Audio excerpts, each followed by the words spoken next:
doorashada waqtigeedii ay ku dhaceen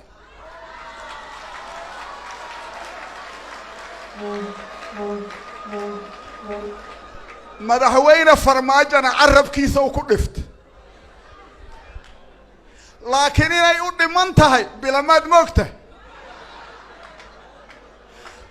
xasan sheekh inuu 6 bilood ku darsada maad moogtiin sheekh shariif kambala akood hal sano inuu ku darsada maad moogtiin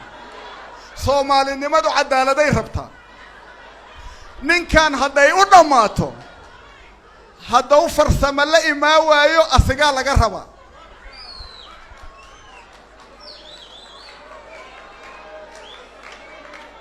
madaxweyne farmaajo anaa la taliya u ah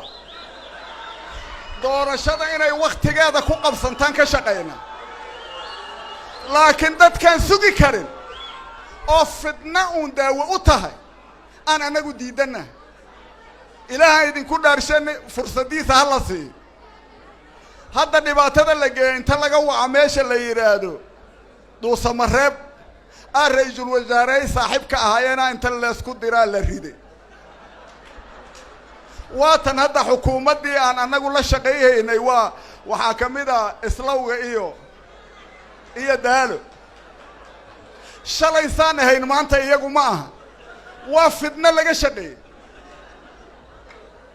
annaga waxaan rabnaa doorashada qof ii codaynaqe barlamaankaana meel mariya iyaga meel mariya sharciga anigu waa heesta dikareetadana madaxweynaha waa ku xiranta